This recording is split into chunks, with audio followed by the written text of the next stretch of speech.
Welcome, Level Uppers, to another episode of It Only Does PlayStation. This is the Level Up Network's dedicated PlayStation podcast on once every month. I am one of your co-hosts, Andrew. I make this show Midori, and tonight I am joined by the classy douchebag, Mike McLaughlin. Hi. And we are also joined late by my brother and teammates, Gregory Verga, aka GVZ. A team that's in the lead, may I point out. Yes, we are in the lead. No, hold up. Are you currently in the lead? Yep, Right Yeah. by second? 6,000 points. Yeah, we're in the lead by a good Thank amount. If you count it as a team, obviously a lot of people are looking at this as purely Greg versus Dean, which I can understand. And you I'm know, only behind Dean, I would like to point out, by 200 points, which Yeah. is 1 platinum. yeah, you guys are like right on top of each other. But Both weeks we've been right next to each other, which Yeah. is crazy how close we've been. But yeah, it's been a really, really close duel so far. The first week, the team scores were off by, I think, 100 points. And then this week, Drew and I got a 6,000-point gap ahead. well, I just went nuts this week. Drew So. is ahead. If we didn't cut Drew's score in half, like, Drew is ahead of me and Dean in trophy points. That's crazy. That's insane.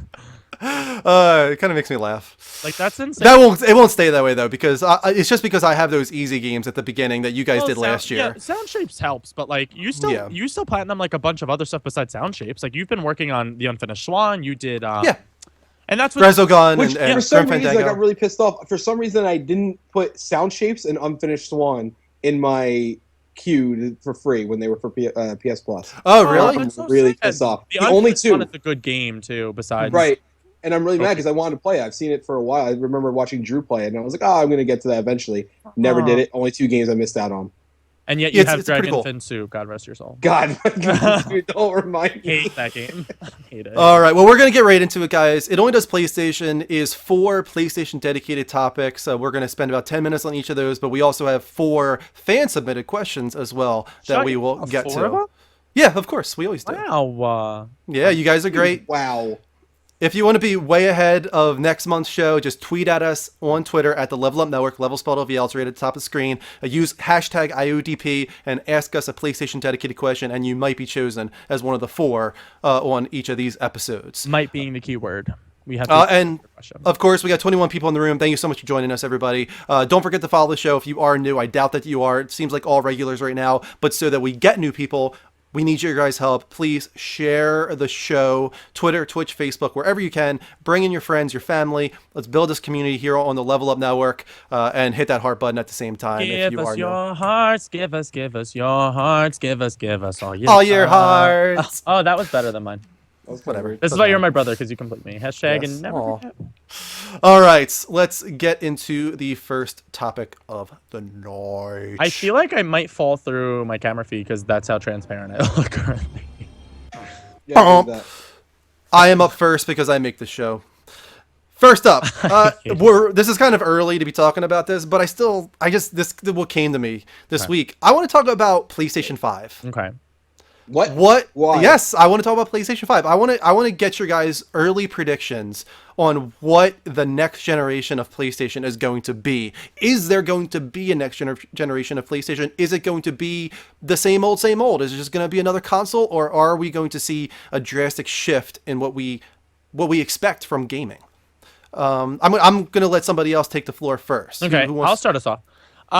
If we go, obviously we're getting another PlayStation, like it's inevitable to happen. I think as the consoles have gone on, we've seen that they've lasted longer over time. The PS2, I had that for like 10, almost 15 years, and well into the PS3's life cycle, I was still playing games on PS2.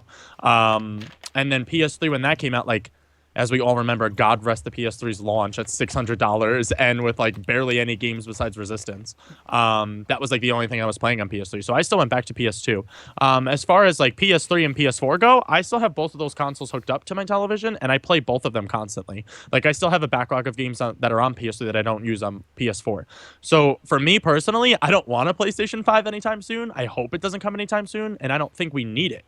As far as capabilities go, we're getting VR and they had the like 3D like implementation on this console. So like as far as like that kind of stuff goes, I don't think we need it. And I don't know if they've said that PlayStation 4 can do 4K, but that would be like the only thing in my mind that It can do 4K. I think when it comes to playing Blu-rays, Okay. I think that's the only way it can do 4K. Obviously, can't do 4K gaming. and through I don't Netflix, think it I can- believe I don't too, think it right? can yet. It can't No. yet.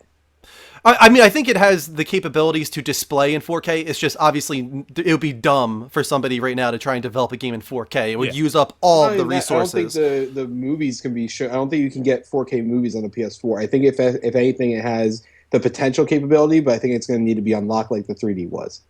Yeah, all I'm saying is that what I've read is that it does have the capability to play Blu-ray movies. I don't know if it requires a patch or whatever, but there is something in the PS4 that will allow that, or if it comes time. I don't know, because I think, like Greg, I think you said, we're probably going to have several more years of the PS4. Yeah, I would imagine. Personally, I don't want it to be as long as the PS3 360 life cycle. I think that was too long. That was close to 8 years. I think 6 years is kind of that sweet spot for me personally, and that means Especially we're with halfway. how much technology is developing. What's crazy is like you think about the game developers that are throughout each console generation, and like as long as like that, like the software's there for me, like I don't mind how long the console generation is. Like upgrading from PS4 to PS3, like yeah, I like my PS4 better than the PS3, but like there are still some things on PS3 that I kind of like better, like the fact that everything's kind of sorted better in PS3. Right. Like the XMB is god awful, like God rest that thing's soul, but like it's still not all one line, you know what I mean? Like I still have my music in my music section, my videos in my video section, like it's still all there for me. So like things like that, I still go back to the PS3 for. And then like I said, as far as software goes, like Naughty Dog developed Uncharted 1, 2, 3, and The Last of Us all on the PS3. And Right. all of those games were fantastic, both graphically, storyline-wise. Like I enjoyed and loved all of those. Yeah, they've got a lot to do if you think about it, because You they know. haven't released one game yet on the That's what I PS4, mean. and we're already 2.5 years into the console. Yeah. Obviously, we're getting Uncharted 4: A Thief's End in just a couple months now, but God. I wonder how far behind that is their next game, and we're going to be talking about that in a little bit later Yes. on one of our other topics, so we'll save that for later. But that's good that you brought up that topic, because Yeah. I do want to talk about that. Now, I do think that it's going to be 4K ready, the PS5. Yes. I do think that it's going to be VR out of the box. I think they're testing the waters right now. I think VR will be out of the box. Mike, do you disagree with that? No, I'm 100% on board with that, and I'm actually going to go a step further. That not only is it going to be VR ready out of the box, it's not going to have a disk drive, and it's going to Yeah. be a basic box. You're going to see us get away from the physical media more and more, and it's going to be, you're going to have the option to add on a disk drive, but what that disk drive is going to do is install the game into your system, and it's going to, in my guess as of right now, it's probably going to use an authorization code on the game. That's how it's going to stay on your system for the That's next so one. sad. I but want I a really disc don't- drive. See, I think we're getting there, right? Xbox One was a little too out in front of that whole it was thing. way too ahead of its time. We aren't there yet, and the biggest issue right now is going to be until companies like Time Warner and Comcast and even Verizon realize that gigabit internet is really what we need, and better internet connections universally, which we're getting to now. They started releasing statements where our internet infrastructure needs to be better. But once we get on that, and I think reasonably, I don't see a new console coming until 2020. I don't feel like anything before 2020 is a viable time for them to do it. Especially with how much the adoption rate of the PS4 and Xbox One is. As good as it is, it's not all there yet. Yeah, I could say 2020. Yeah, that's 7 years for this, life cycle, I guess, is what it would be. Yeah, I feel like that's a little long, but I feel like we'll start hearing more stuff in 2018, and or maybe even not till 2019, but I don't think 2020. But at that time, the infrastructure is supposed to be developed a lot better, and we're going to go towards mostly digital, and if not digital, like I said, you'll be able to buy the physical media, Greg. You'll have the disc, you'll have the case, but that disc is going to be pretty much pointless, just like a PC disc is. That makes me Yeah. sad. I mean, like I said, like like most of the games I get nowadays are downloadable. Like I buy them first downloadable. But like Life is Strange is a perfect example for me. Like I bought that game for, I think it was $20 was the season pass, or 25. It was somewhere in that range. I bought it, played all the episodes as they came out, and then I loved the game so much that when they released like the physical retail version with the art book and the soundtrack, I just picked that up 2 days ago for $40. So I ended up spending $65 on a game that like I didn't have to spend, but now like I own it both ways because I like to have that item on the shelf, with especially if it comes with like a steel book or an art book or video game soundtracks, like all that kind of stuff to me is still so apparent. I don't see physical media going away anytime soon. No, I'm not saying it's going to go completely away. Like I said, you'll still be able to buy the discs and all the other stuff and everything like that. But reasonably, it's going to be useless. Here's the point. Here's the reason before that. When you have a system like we do with the PS4 or the Xbox One or anything like that, you have a disk drive, and now you have some of the power resources going to that. On top of that, you have a bunch of moving parts in that area that do create friction, and it creates a lot more energy being used, and it takes away from the resources from everything else. So if you go to a purely digital an online storage situation, you have a lot faster. Here's what you're going to love: load times. You're going to have not no load times, but virtually very low load times. Here's the issue, though, in my opinion. If we're going digital only, I need to see prices drop when it comes to these games. And that means full retail games. They need to drop in price. A digital game should not be 60 if a retail game is 60. It makes absolutely zero sense. They should be 55 at the most. And you've seen that here and there. There are a few. The Witcher, for instance, was $53. I'm pretty sure, if I remember right. Well, if you bought it digitally. Original. I think it was like the initial discount, and then it went back up. It was PlayStation Plus discount, but still, it doesn't matter. As long as there is like a discount at the beginning or something where I can get the digital version. There should be an incentive. I mean, I've gone digital only already for the most part. The only reason I wouldn't is if I wanted a collector's edition at this point. That's really the only reason I wouldn't go digital. It's convenient for me. I miss having physical media. I miss box arts and all that kind of stuff, but the convenience is enough for me that I'm going to stay digital only. I can agree with that. I like the convenience of digital, like, especially getting Life is Strange. Like, I would have hated if I had to wait at GameStop every midnight to like get the next episode of that. You know what I mean? Like at midnight it was downloading and it was already installed and ready to go. And that was like so awesome for me. But at the same time, on the flip side of that, like not all games were like Life is Strange where I could just download them right at midnight. Like I would have to wait till California's time, which is where everything's all kind of synced up. So now I'm waiting till 3 a.m. to get something. Whereas like if I remember the whole big dilemma that we had. Me and Dean were fighting over it. And Dean was like, oh, I'm getting Batman Arkham Knight, but I ordered it off Amazon. It's not supposed to come till tomorrow afternoon. I'm like, what? So he ended up going to GameStop at midnight and bought 2 copies of the game and then ended up trading in the other game because he's like, shit. He's like, this happened both through delivery through Amazon, and then somebody else had bought it digitally and was like, I'm not waiting till 3 a.m. if I can play it at midnight and put the disc in. You know what I mean? Right. So that part of it's kind of inconvenient too. They need to sync that. Right. They need to sync the whole thing. And I think you were talking about me. I was really pissed off with, I know Diablo was a big one for me, but something else where I couldn't play it. Everybody else was playing. I'm sitting here like I'm all excited. I have everything ready to go, and it's like, well, you can wait until midnight. Was that Star Wars for you, Mike? I know Star Wars was. Pretty much any multiplayer centric game that's online, I'm fucked because I always do the same stupid thing where I get it digitally. And then I'm like, oh, that's right, I'm a fucking moron. And I have to wait till the next day because I'm not staying up till 3 a.m. I'm up 12. Well, God, you're not going to be seeing GameStops that much longer anyway. No. I mean, now they're publishing games, so who knows? That's exactly. That shows the future right there. The fact that they're trying to get into publishing games shows that they understand what their future is. It's just not viable, that kind of thing. It's like Tower Records or whatever. It makes zero sense. Well, yeah, and I think what you guys need to look at for PS5 is look at the structure of the 4K streamer that Sony has for their 4K TVs. That I think is what you're going to start seeing. That's going to be. I feel like it's going to follow a similar design for the PS5. It's going to have no disk drive. You'll be able to, like I said, attach it to the top or something like that as an add-on, probably like a $60 add-on or something like that. But you'll only be doing it to install games. But I feel like that structure is just a tiny little rectangle box about that big, and that's going to be freaking convenient. Speaking of streaming, do you think there's a possibility that they double down on PlayStation Now and really try to turn PS5 into a streaming service where it's Netflix for gaming? I don't think they need it. They need it to be that. Like they have their audience that uses PlayStation Now, and like they said, like their numbers. They haven't released any numbers or information, but they said like their numbers are solid and they're happy, like in their investment in Gaikai and everything for the streaming technology. So I mean, like as long as they're catering to that market of the people that wanted backwards compatibility, like they have that. You know what I mean? Like it's cool that they have it. I don't think they necessarily thought it was going to be profitable. I don't think they were like focusing on that as like the main structure of like one of their consoles. Like you don't see PlayStation Now advertised that crazily on the store. Like every once in a while you'll be like, oh, now I can play Puppeteer. That's cool. Like what? That was a random game. They're still adding games like every month, which is good. Yeah, you get extra added stuff, but also see what I was talking about with like the streaming internet. Speeds and everything like that. That has a lot more to do with why people don't use it. I'll tell you right now. Yeah, I exactly. would use the shit out of PS Now if the streaming speeds were, competent. If you try to play anything besides a platformer, and even those, you're going to have not a very enjoyable time. It has nothing. Have any of us what games, if we have any, played on PlayStation Now? No, I haven't played any yet. I haven't touched it at all. Yeah, I haven't touched mine either. I played 2 games on PlayStation Now, and it was like really solid on the connection. And I used it through Vita. I played The Last of Us and God of War Ascension. Both of them were awesome.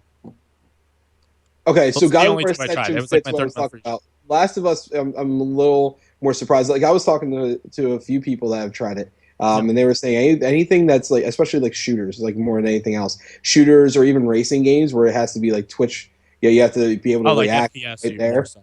There's too much lag That for I in guess. order for you to do anything, and so that's my issue. Now I'll tell you right now, if we do get to what I was saying, that's going to be a big part of it. I'll tell you, if a developer put out a thing for PS Now where it's like you can rent our brand new game for $30, for 5 days, I'll tell you right now, I would do that. I have no ownership over it. I know I'm going to be it within that month, and they're going to get money that I might not have spent with them beforehand. Maybe not $30, maybe it'll be a little bit more than that. But I think you're going to start seeing a lot more of that. Is you're going to be able to rent the property, for X amount of sum, as long as the digital streaming is, Well, reliable right away. right now is the time to jump on PS Now. I think the deal is still there. $100 for a Yeah. year. Mhm. That's Netflix, I think it's value even right cheaper there. than that. I think it's 90 for the year. Whatever it is Yeah. very similar to what you would spend on Netflix HD Yeah. for a Yeah. year subscription. And that's pretty crazy. I mean, to be able to do that with games instead of movies for a similar price, granted, there's not a huge catalog yet, but there's enough there. If you haven't played a lot of PS3 games, there's a ton of PS3 games there and more coming as time goes That market on. is very appealing, I feel, for the 360 gamers that didn't have the opportunity like Dean to go and buy like all the Uncharted's, The Last of Us, the God of Wars, like the Sly Coopers, Jack and Daxter. Like he played all the collections and everything as soon as he got his PS3 and was like, oh, Right. Yeah. like that's awesome. I got to catch all these games. But for people that had like Xbox 360 or even Xbox One, and then they're like, you know what? I'm finally gonna cave and get a PlayStation 4. What the hell is this Uncharted 4 that's coming out? Let me go play the other three. You know what I We mean? only have about a minute and a half left in this topic. Really quick, thank you to the Monster for following. Everybody else, The please hit that. Monster! The Monster. Hit that was heart weird. button on twitch.tv to follow us, and we'll shout you out. One thing I do think that they will never get wrong again is the price. Yeah. They messed up so gravely on PS3 with $600, and they realized with PS4 that one of the reasons they're doing so well is that they started off at $400 and were able to get that lead, get Thank that. God they dropped the camera right before they announced Yeah. it, too, that whole story of how they. Yeah, it allowed them to gain mind share more than anything. Even though the Xbox, for a time there, in some ways was cheaper, Xbox One, because they dropped it so quickly With games, too. in response. Yeah. It didn't matter because that early lead and the confusion around the Xbox One and the price point of PS4, that gave them that mind share that they needed at launch to ride the rest of the generation out. They've been able to ride on that wave so far. So I barely know anybody this console generation. It's so funny because like a lot of my friends that I grew up in high school with and like I still talk to on Facebook, they're all like, "Oh, Greg, you still have a PlayStation 4, right?" A big deal for them was the Star Wars Battlefront bundle. I know so many people who have that Vader edition of the console, and they're Right, like, yeah. "Guess who just got a PS4?" I'm like, "What?" Like they were Xbox gamers like through and through, never touched a PlayStation game, and now Yeah. I have my friends texting me like, Greg, have you played The Last of Us? I'm like, have I played I played that 7 years ago. Like, what are you doing with your life? and that's so funny because that relates into Mike's topic later on, but we'll wait for that. First, let's get to a mail time.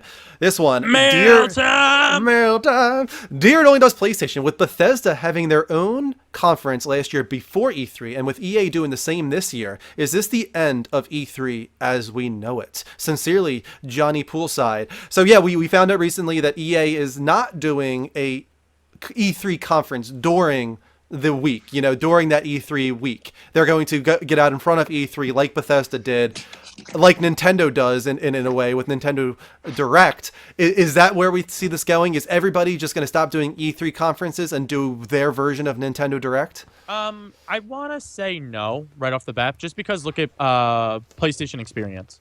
Like that was like such a big thing that we were all hyping up that it was going to be like big game release, and we were like, they didn't do as much as we wanted. Like they had good stuff, don't get me wrong, but like I still think E3 is the time of the year where everyone's kind of like, all right, here comes like the mother load of shit. You know what I mean? Like Yeah, but do you think you can tackle E3 without actually having an E3 conference? Can you just do a show a week or two before E3 or a week or two after E3 and just have it be associated with that time frame instead of actually instead of putting having out the E3 convention, you mean? instead of having this live thing where you have to worry about flubs and all this kind of stuff. The good thing about Nintendo Direct is that they control the message entirely. They do everything beforehand. It's scripted. They can put whatever production value they want into it, and then if people want to see it, they can. It's there online. It doesn't have to be this live production. That's a lot of money. Rent out this massive theater, 6,000 people.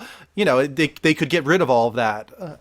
It just seems potentially. sad to like have that. Like even watching it from home live with people clapping in the audience at big reveals and stuff. Like that's so exciting to me. I feel like that's part of like the appeal of E3 is like when other people are giddy with you.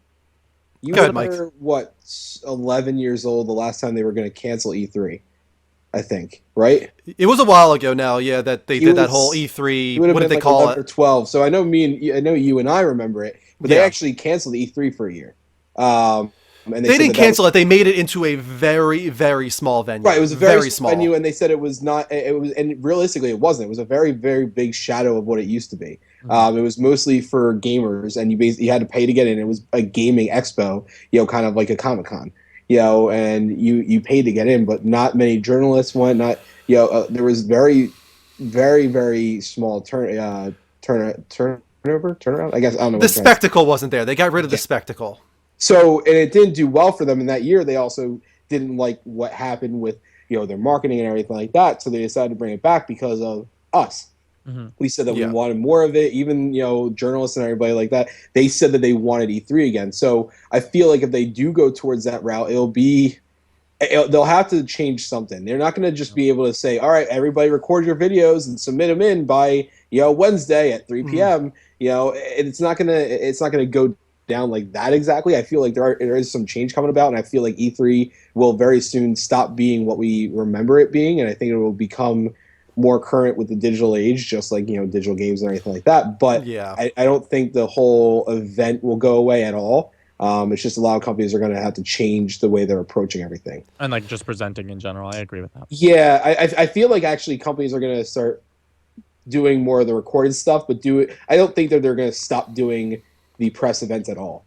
Yeah. It's a good way to get publicity in there. It would be disappointing for us, the gamers, I think, if that were the case. Nintendo Direct, there's nothing wrong with that. It's just, I do love that for a week, everybody is just crazy about gaming. It doesn't matter who you are, really. It's everywhere, and it's just so exciting. I mean, to have Sony's conference last year with Final Fantasy VII Remake, Last Guardian, Uncharted 4, and there was another one too. Shenmue 3.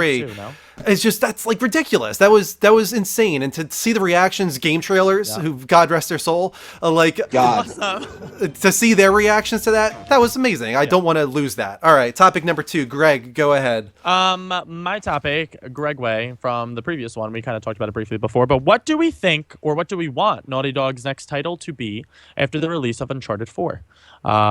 We've had rumors and stuff. I just got the art book of Naughty Dog, and that's kind of what made me think of this topic. On the limited edition art book, they had a whole section in the back where it was unfinished projects that they got to almost like green lighting to like develop, even so far as like they had demos. One of them was Jack 4 on the PlayStation 4 that then got turned into The Last of Us, which was crazy to see that. It was like an apocalypse Jack, and Daxter was like this like I'm not sure how I felt about that. Like, it was I'm happy they didn't go that route. Because Jack, that's not what Jack and Daxter is. But their other project that they had was a sci-fi like space shooter, and it took place in this like abandoned space station where the space station lost contact with Earth. It's kind of like a Martian kind of story, like they get stranded in space or a Gravity, like somewhere in that game. But it was way before any of those projects has ever come out. Now I don't know if it's too late for that one, or if they go that route. But what would you guys like to see them do that we haven't yet? Here's what I was going to say earlier. I was going to say that whatever they're working on, I could see it releasing in 2017. Because they've pushed back Uncharted 4 so many times, and The Last of Us was their last game. Uncharted 3 was their game before that. The Uncharted 3 team is, for the most part, working on Uncharted 4, and you got to, later on in development, you had the Last of Us team jump on board with Neil Druckmann and Bruce Straley, but still, there has to be some kind of team, no matter how small at this point, that's been working on a game for a while now. Something, you'd have to imagine. They always had the 2-team structure, like always. The whole problem with Amy Hennig obviously threw a wrench into the works, and it might have pushed back whatever their second project was enough that it doesn't release in 2017, but I still think by the end of 2017, you get the next Naughty Dog game. I think that it will be a sci-fi game. I'm thinking that's the route they have to go. They've always wanted to explore that route, and I think it's just like now that's like the zombies of this era. I feel is like space. Like everything's kind of going that way. Yeah, go ahead, Mike. No, I was saying I'm glad it's not yet. I'm not big on space games. I get so bored of them so quick. But I do feel like I feel like if they went that route, That's I as far as whatever they're working on, I want it to be something brand new. I don't want another sequel or remake or anything like that. I want something brand new. I feel like space is something they could handle pretty well, but seeing how they handle emotion between two people pretty damn well. I would love to see what they do as far as handling maybe the emotion of feeling lost and helpless in space, or not knowing the bewilderment of your surroundings, or the fear that you have of not ever being able to get to where you're trying to go, or seeing a person break down internally. Imagine a game that they did where the only thing that you could talk to was kind of like Interstellar, where all you could talk to was a robot. But imagine a robot that's not as well advanced. There's so many routes that they could go, and if they do space, I feel like they can handle it really well. And the only thing I'm excited for with them is seeing how they handle emotion again. I'm not huge on their gameplay all the time. I think it's pretty. I think it's pretty basic, for the most part. But I love the way they tell stories. So the way that they develop a character in general is just something that's so significant, and that's why they're my favorite game studio right now. Is because they make you feel things like that specific television shows in my life have made me feel. Like I put them on the same level as like HBO or like AMC, like or Showtime even, like in the areas that they go with character development. Like they've made me feel things in Uncharted, or especially The Last of Us, even Jack and Daxter sometimes, like where I was like genuinely shocked, or I was like genuinely sad or hurt, or like no other game has been able to do that a lot of the time. Yeah, I think The Last of Us specifically has an emotional gut punch that I've never seen in really any other game recently. I think like honestly, if you go back like 20 years, you got that kind of thing more often. I feel like we back in like old PC days, you got some really crazy experimental storytelling stuff, and then that went away for a really long time. And you got to shoot stuff. Yeah, and then I feel like Naughty Dog was the first one to really try to do like an emotional gut punch. I'm not going to say specifically, but the end of The Last of Us is something that you don't see very often in gaming. And that was the thing about The Last of Us. That's why it's so highly talked about. Is it's not just the end, like. Right from the get-go, they take a giant shit on you, and they're like, "That's our game," and then they just continue to just beat it into you the whole time you play. With us being on the whole space topic, I'm looking at the chat, and there's a lot of VR. Can you imagine a game, kind of like what I said, where you feel emotion, but they actually, instead of building the emotion of the character, they make you the character, and you're just lost in space. It's like a Gravity. That's what I was just gonna say. Well, that's kind of like Adrift. Adrift is that game. I was just gonna say that. Yeah. I was just going to say that 100%. Yeah. I see if Naughty Dog does do a sci-fi game, I want it to be more in the vein of something like a Star Wars-esque or a Mass Effect, like their own kind of universe that they could do. Yeah. We keep talking about, me and Drew, I don't know if you were here for that episode, Mike, but the Savage Starlight series from Last of Us, if they were to spin that comic book off and kind of make that universe into a real game, I would fucking love that. Like, that would be so cool for me. That'd be cool. I mean, it kind of fits in with what they... they were working on before, and B, it kind of ties into that. And every one of their games seems to have a tie-in. Yeah, for sure. Last of Us was tied into talk from Uncharted 3, and everything like that. So they have theories that like Crash Bandicoot connects all the way to like The Last of Us. Can you imagine, dude? That would be crazy. God. It was a cartoon that Joel's daughter watched growing up. Yeah, they have all those tie-ins somehow that like Jack and Daxter were somehow involved in with like Chloe and Elena, or like all this bullshit. Well, that's what's going to happen when Uncharted 4 releases. People are going to comb every little inch of that game for details after what happened with Uncharted 3, and there being that newspaper at the beginning showing the virus outbreak that would eventually be The Last of Us. Yeah. Everybody's going to be like on lookout for something in Uncharted 4 that will give any hint at what could be. Drake dies in Uncharted 4. He becomes a clicker. Yeah, everybody. You know what? Honestly, you might be joking, but there are a ton of people that actually believe that might happen. That's crazy. Yeah, do you guys that people think they're want that to definitely happen. done with Uncharted though? Like, you think this is? I think Naughty Dog is. Okay. I think Naughty Dog is. Sony's getting rid of it anytime soon, but I want Naughty Dog to move on from Uncharted at least. I would be happy if they did another Last of Us. Sully. If they did young Sully, no, I hate Sully. I don't hate him. I like Sully. I just don't like him as much as everybody else does. No. I would be okay with a young Sully personally. No! I don't want Naughty Dog. I don't want Naughty Dog to do it, but I would be okay with a young Sully. Obviously, you need to throw a lot of other new characters in there for us to fall in love with. But I feel like a young Sully could be interesting. It would be, they have to change him up. They would have to make him into something a little different. Should have killed him when they had the chance. Well, they probably will in this one, so I we'll hope just so. have to wait They and need to say. fucking But he's 95 and can jump as far and as healthy as Drake. He can jump into a Jeep from like a 2-story building. That's what I mean? That's not okay. But what I was going to say also, going back to like what we think Naughty Dog is going to do, Naughty Dog likes to change up the formula while also sticking exactly to the formula, right? Like they want to innovate, but they also want to hold on to what makes them them. And that's typically emotional storytelling, great cinematics. I think you will see that, of course. The one thing I think that they will try to in some way imbue into their next game, and might not be purely this genre, but I do think they'll find a way to make it feel like that, is open world. They will find a way to make their next game feel open world, whether it be open universe because of sci-fi, or whether it be the Last of Us sequel that is open world. I don't know, but I do think that it's going to be a lot more open in the same way that we're seeing Uncharted 4 become a lot more open than Uncharted 3. I think Mike had a very good point when he said too that like Naughty Dog's gameplay is not really anything crazy. You know what I mean? Like they're not known for their gameplay. Like their gameplay gets me through the game. It's fun. It's entertaining. Like it got me through everything. But at the end of the day, if you break down The Last of Us, like you're legit crafting the same materials, doing the same thing over and over again. Like it's kind of blatant. I love the fuck out of The Last of Us, but like I can call that game out for what it is. The Last of Us is good one time through, and that doesn't mean it's a bad game. It's just it's so much about the emotional storytelling and about the tension going through those stealth sequences for the first time. Yeah. I love that's what makes it sequences the first time. That after that it loses its charm. It loses that tension. So you really can't look at Last of Us more than one time and be like, well, the second time through it does. No, that's not the way it's intended. Like they meant you play this game one time and that is your experience, and it's an amazing experience. And like I said, like if they did do I want them to leave Uncharted behind after this. I think they've give that property like this is going to be their fourth game that they're doing with this series with these characters. I think they know their limits when it comes to that kind of stuff. Like they gave up Crash Bandicoot, they gave up Jak and Daxter. Other studios have taken over those games and done ports of them or sequels to them. I think Uncharted can be handled by like a Sony Bend or somebody else. We've already seen that happen.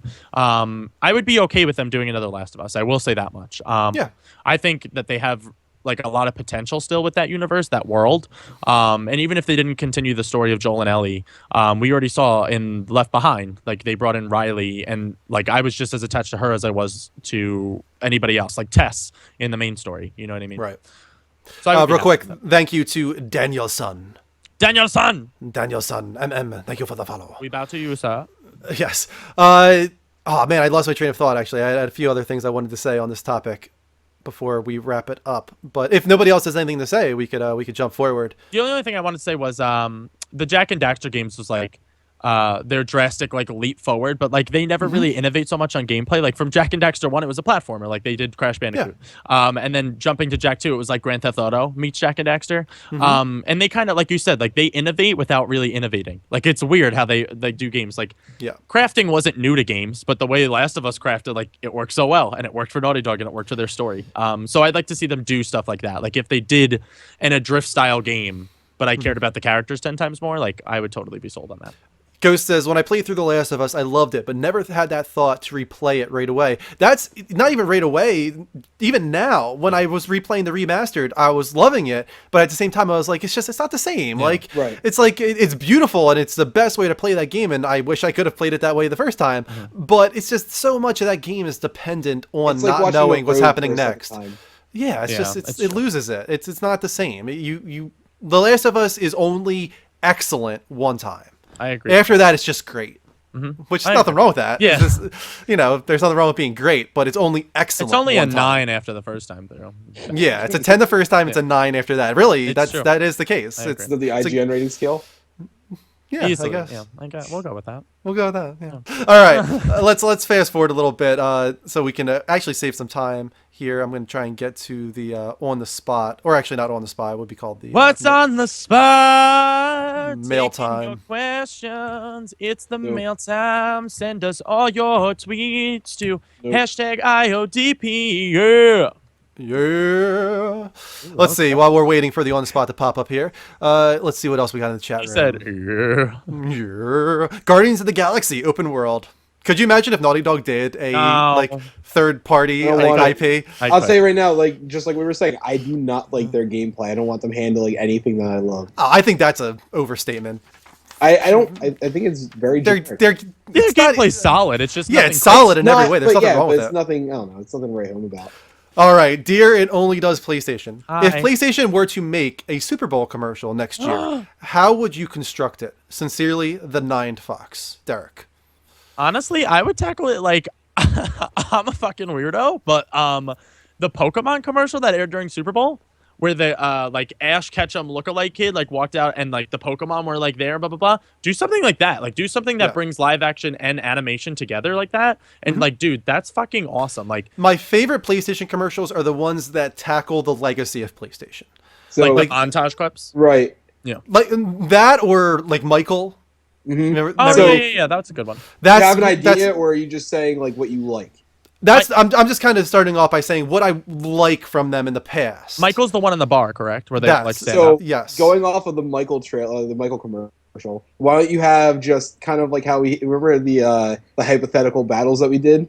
Just have your team of all the heroic PlayStation characters and then all the villainous PlayStation characters, and then have them be opposite sides of on the football field, and then they're ready to go, they're ready to square off, and you come out and you're the quarterback. And you have to call the shots, and you're wearing PSVR headset. That was Yeah, awesome. that would be cool. What comes to my mind? Did you guys ever see back when Kind of Funny was still a part of IGN and they did Beyond? The had Panda one of- Must thing. The Panda Must Yes, thing, right? that's what I was So gonna say. that was purely animation there, but imagine that, like a little bit of mixture of live action, a little bit of mixture of CGI, and all of these Sony characters come together to fight something, and you're not sure what it is. And like there's like maybe they're fighting like little minions and stuff, but they're like generic minions, like little creatures and stuff like that, and they're all come together, and it's like bombastic and crazy. And then like Avengers style at the end, like a portal opens up and out of it comes like Master Chief and Literally.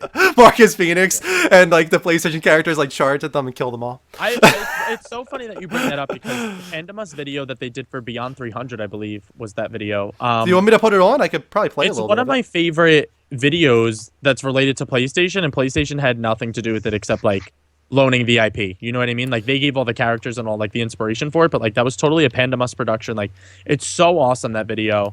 The animation's on point. I think if they like tidied it up a bit and made it like a little bit more professional, I think if they showed like that in a 30-second clip during Super Bowl, that would be so good for them. It's just like it's so entertaining to watch that. I bet Mike's never seen it, I don't think I did. so What? I'm gonna put it up. So that, Oh, it's so good. yeah, check this out, Mike. This is I don't know if you're gonna be able to hear it, but No. at least check out some of the animation. It's Yeah, if pretty you cool. took out Greg and Colin and like Ryan Clement and all them, if you took out all the Beyond mentions, this would be an awesome video. The song that is in this too is phenomenal. So you have to watch it with the music too.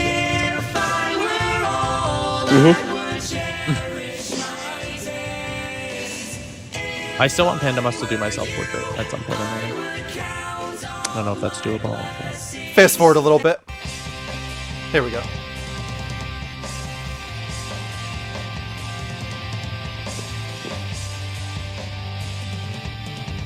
Oh my god, I haven't watched this in forever. This is so good. I can like hear it in my head.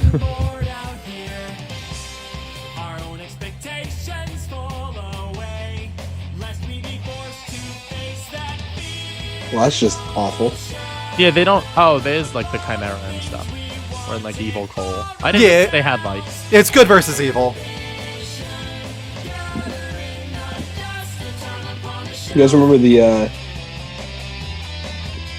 Earth animation that they had? This is the Earth. You might be thinking that is Yes, the yes, Earth. Let's fast forward a little bit. I thought it got to the. Then you get There you go. Cole and Ellie and Joel are in this too. You got Raiden in the back there. Heavenly Sword. Delson, God rest his soul. And it's comedic, it's awesome. Yeah.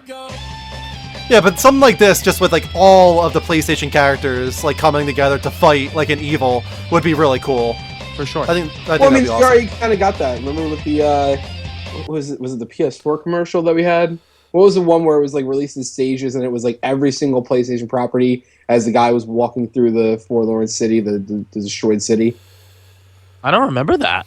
Yeah, Um, the Easter eggs and everything like that. Like as he was walking along, like he grabs the man. I'm trying to remember what it was exactly, but like this at all.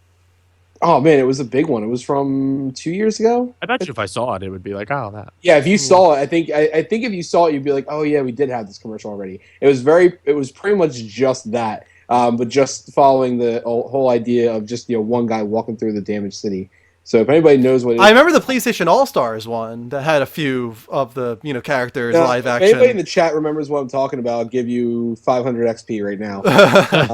All right. In the meantime, let's go to our trailer of the month. Of Not the month. not a PlayStation exclusive, but this was a pretty cool trailer. So let's get this. This up on game the is screen looking pretty good, actually. here. Yeah, definitely. I'm shocked that I said that.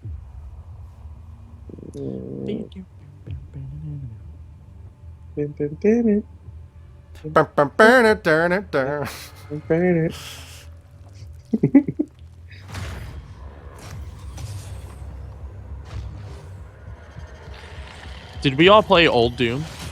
I played Yeah, 1 and 2. Very excited for this. I'm probably gonna play this with my uncle if I can. I don't know if I'm gonna buy this, but I have to. Doom was a really big thing for me and my uncle. We when I had it for Xbox 360, we all just sat around and watched me play it for hours.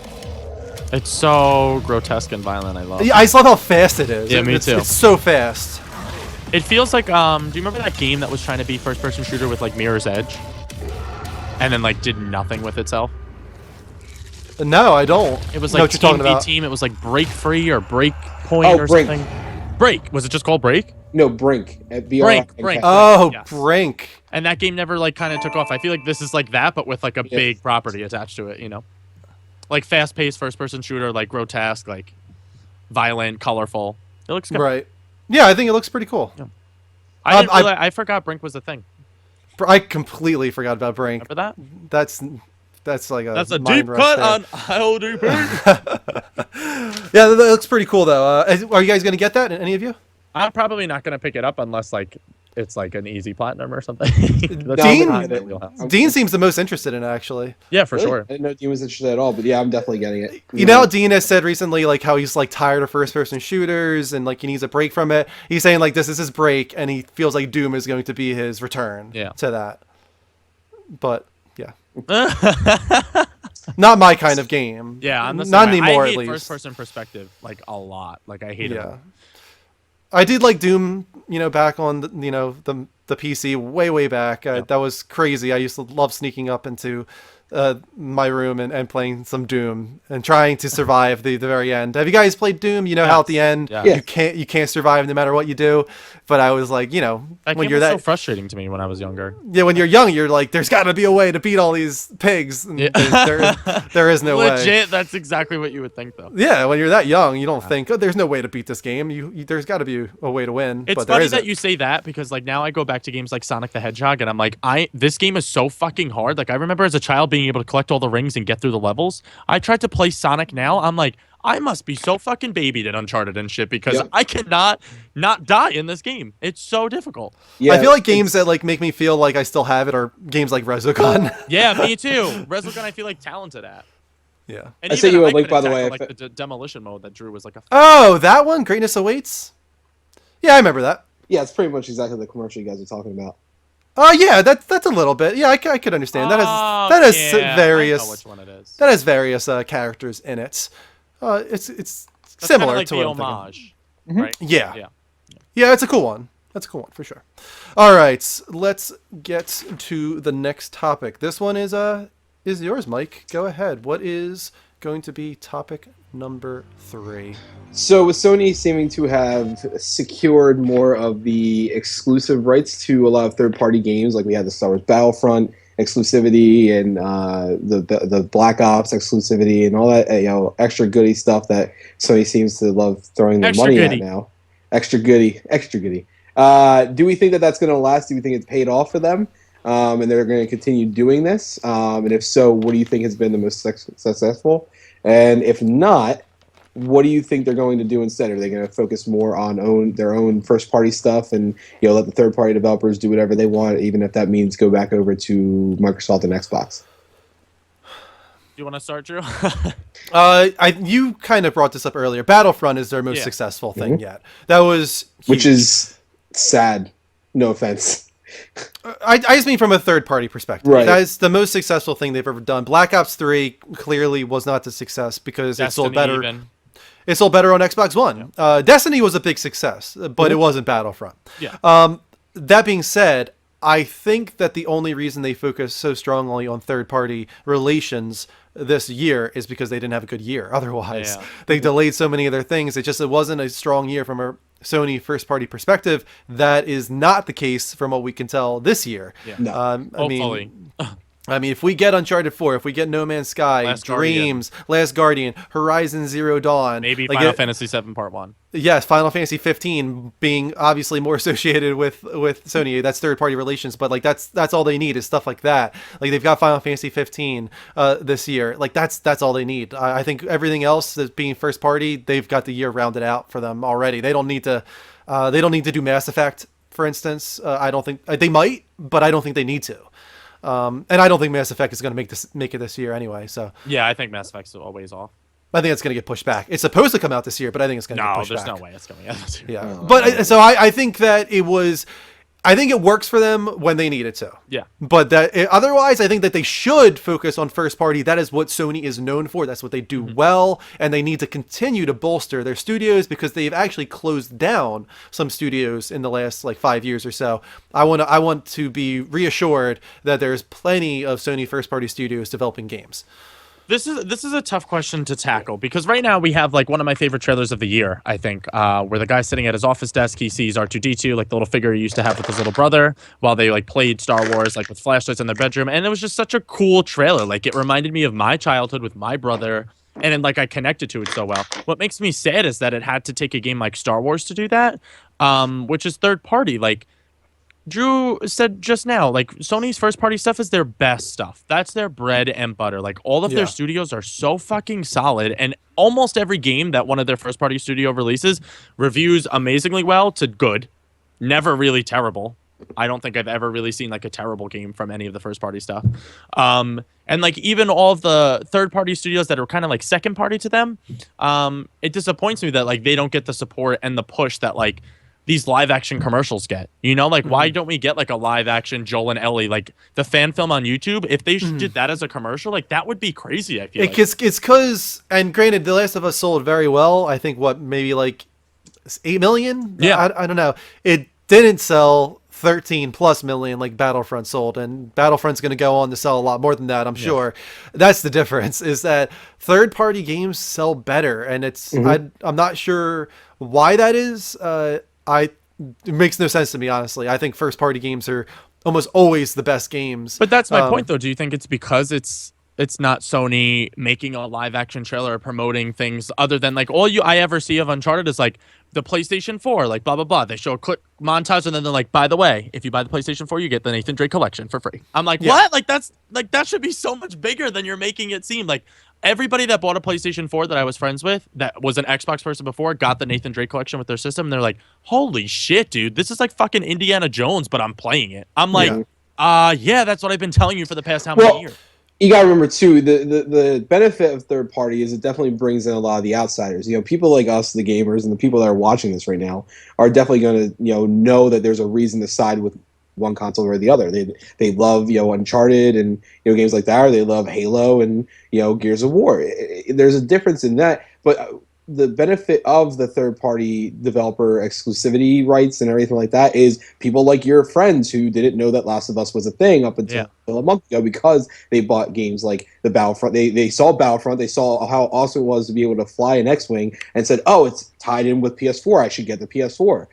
And that definitely brings people in. And same thing with Call of Duty. You had these Call of Duty guys that harped on their Xbox 360 pretty much until they could, and then when they found out that Black Ops 3 was going to be only online or only multiplayer on the 360 and had rights with PS4, bam, they jumped ship over to that, and you saw a big influx with that as well. So it does benefit console sales a lot. Market share. So to go back to Battlefront as well, I think that it's a little unfair to like compare a Battlefront commercial to like an Uncharted commercial, because the reason that everybody likes that Battlefront commercial so much is because it plays on nostalgia. And that's something that you can only have done on a series like Star Wars. It's just Sony saw an opportunity there, and they were smart to take advantage of it. Like, that was the perfect game to push on their holiday sales, movie coming out, nostalgia. Oh, yeah. That's the best thing you can do. The other side is something like the Uncharted 4 CGI trailer with Nathan Drake reaching for the coin, which is great. Honestly, I think that's awesome. And if that's the commercial that they're going to put on TV, I think that's a really cool commercial. I don't know if it's going to resonate with people the way the Star Wars one does. It probably won't, but I think that's a really cool commercial. See, but that's my point. Is like, I feel like if people saw that, they'd be like, "What the fuck is that? Like, that looks awesome. I dig this song. What's happening? Like, explode. Like, it looks crazy." And that's the thing to me is it's like, but like, they don't have to do necessarily CGI. Is my point? Is like CGI won't resonate and build nostalgia like Star Wars will, because like, no one's gonna see Drake reaching out for a coin and be like, "Yup, fucking buying that," except for people that have been through the past 3 Uncharted games and are like, "Wow, like, what is he doing in this?" From this year, in my opinion, gaming wise, was the Black Ops commercial. Like, Brandon, you don't know Brandon, and then they go through his whole thing, and they go all the live action. With all the celebrities and everything. Mm-hmm. Yeah, that same was thing. awesome. Like in Destiny, the Destiny one was pretty good too. It was all live action. The thing is, you got to remember you have a lot of these very nonchalant, very dip your toe in, kind of gamers that are kind of going into the community for the first time now, and commercials that show real people, that show live action, have a lot more. So much more, yeah. And so it's not as far as PlayStation marketing isn't as good as third party. It's that their PlayStation is focusing on, this is why our games are great, and you're right, that is. But your best things are when you do live action. Heck, look at the thing I just sent you the link to. Probably one of the most popular commercials that PlayStation had was The Greatness Awaits. Even the Kevin Butler stuff, resonated with people a lot better. And when you focus only on the digital side, the CGI side, showing gameplay and everything like that, as great as it is, when people, for some reason, they still, we're still in an era where people associate games as, child's thing. That's what I mean. I agree 100%. Well, let me just say one thing real quick. The only reason the Uncharted commercial is CGI is because it was actually cheaper to create that scene in CGI than it was to try and do it in in-game assets. The trailer that is CGI looks exactly like the in-game I'm talking about anyway. Oh yeah, 100%. But like, I mean, like live action in general for a game like Uncharted. You know but that's the thing is, live action, these commercials are really, really expensive. That's why you don't see them too often unless it's like a holiday commercial or unless it's Halo or Destiny or Until Dawn did one this year that was absolutely astounding. Yeah, only online too, which is so weird to me. That's what I mean. Is like, they won't push that onto television. That's so weird. That was so smart, because that's an example of a live action trailer that probably didn't cost them that much money, but was my favorite live action commercial of last year. Agreed. Completely forgot about it until you said it.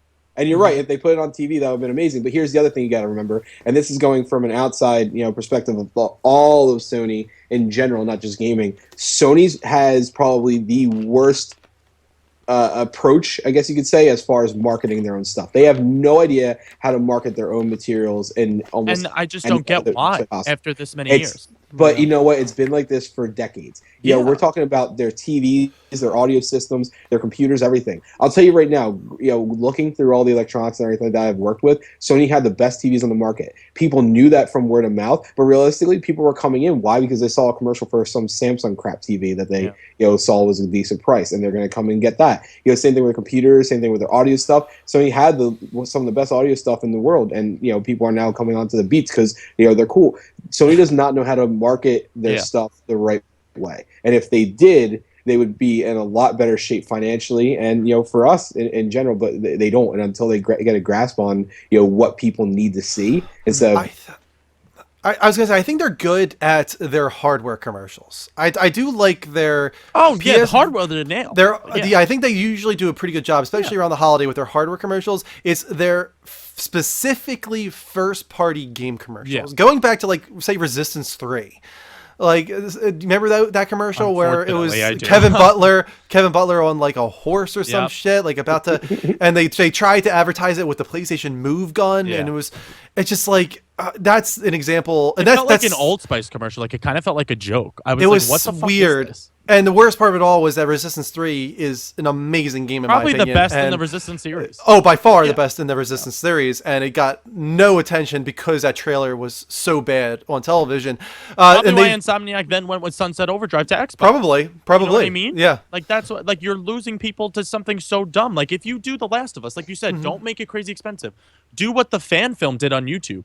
Get a Mm-hmm. girl that looks like Ellie, a guy that looks like Joel, have them run in a dark corridor, and then just end the trailer with like the clicker noise and be like, the apocalypse is coming. Microsoft had it So perfect easy, with so the dumb. as bad. I mean, as bad as the story Like, for come it on. was, Done. the Halo commercial this year was great. You know, people wanted to yeah. see what the heck the deal was with Master Chief or Locke.